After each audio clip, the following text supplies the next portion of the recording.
Assalamualaikum warahmatullahi wabarakatuh. Saya Bella Wahyurianti dari D3 Akuntansi Fakultas Ekonomi dan Bisnis dengan NIM C0C0219.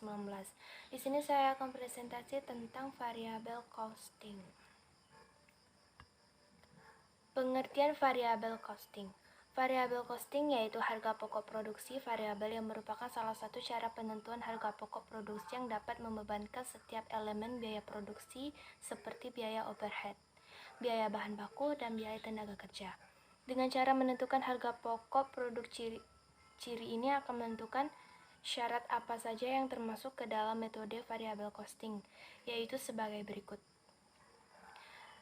1. Biaya bahan baku langsung, 2. Biaya tenaga kerja langsung, 3. Biaya komisi, 4. Biaya upah lembur, 5. Biaya kebutuhan alat-alat produksi.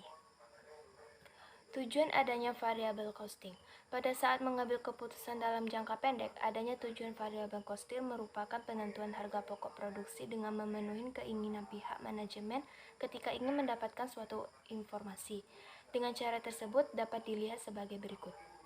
Pertama, dalam segi pihak manajemen, berguna dalam mengetahui adanya kontribusi dengan menentukan besarnya laba pada rencana yang dilalui dan dianalisa sebagai hubungan cost volume profit dengan adanya pengambilan keputusan bagi pihak manajemen dengan jangka pendek.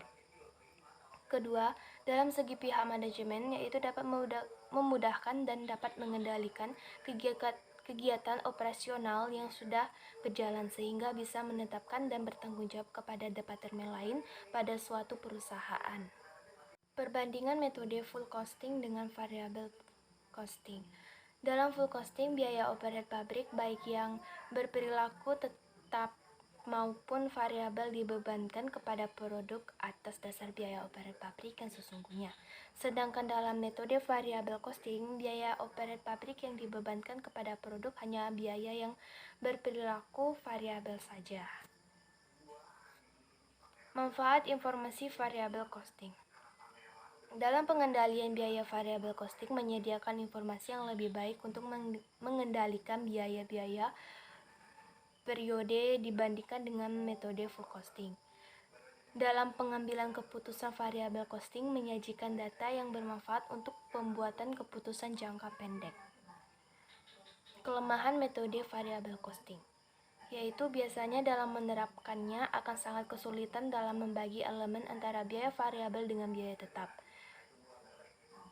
Biasanya dalam membagi sifat elemen, biaya variabel dan biaya tetap akan terasa sulit dilakukan pada variabel costing dalam menentukan biaya. Untuk pihak manajemen sangat penting ketika tetap harus melakukan pelaporan keuangan laba rugi untuk keperluan eksternal, walaupun cara pengimplementasikannya tidak sesuai dengan standar akuntansi. Dalam penentuan laba dan volume penjualan menggunakan variabel costing sangat cocok digunakan pada produk yang tidak bersifat musiman. Jika ada perusahaan menggunakannya pada produksi yang bersifat musiman, pasti akan mengalami kerugian besar. Kesimpulan, metode variabel costing maupun menghasilkan informasi yang bermanfaat bagi manajemen dalam perencanaan laba jangka pendek, pengendalian biaya tetap yang lebih baik, dan pengambilan keputusan jangka pendek. Dalam metode variabel costing, naik turunnya laba dihubungkan dengan perubahan-perubahan dalam penjualannya. Baiklah, itulah presentasi saya. Maaf jika ada salah kata. Assalamualaikum warahmatullahi wabarakatuh.